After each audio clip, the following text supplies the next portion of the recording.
الحمد لله وحده والصلاة والسلام على من لا نبي بعده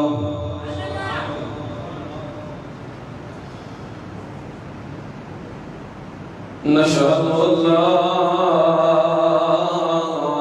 إله إلا الله وحده لا شريك له ولا فريق له ولا مثيل له ولا معين له ونشهد أن سيدنا وسندنا ومولانا محمدا عبده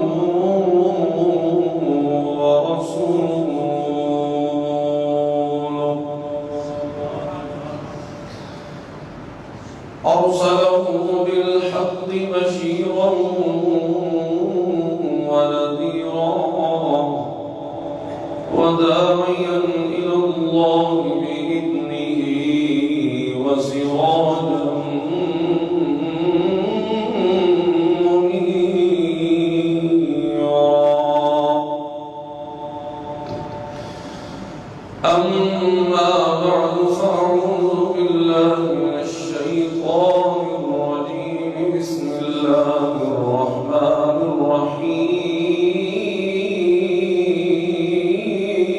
الرحيم يريدون ليطفئوا نور الله بأفواههم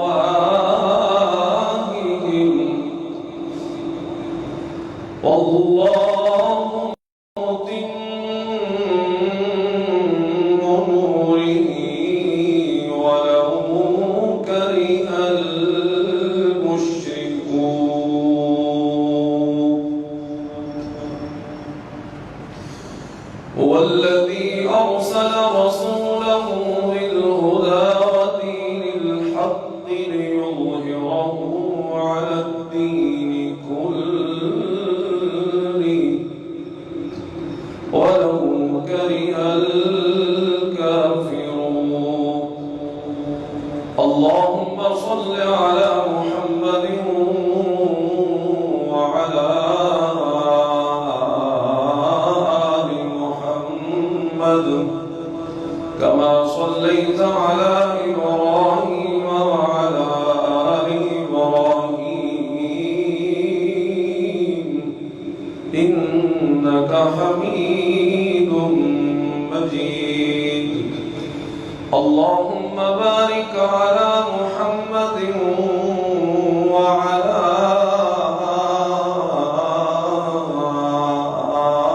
آل محمد كما باركت على إبراهيم وعلى آل إبراهيم إنك حميد مجيد سبحانك لا علم لنا إلا ما علمتنا إنك أنت العليم الحكيم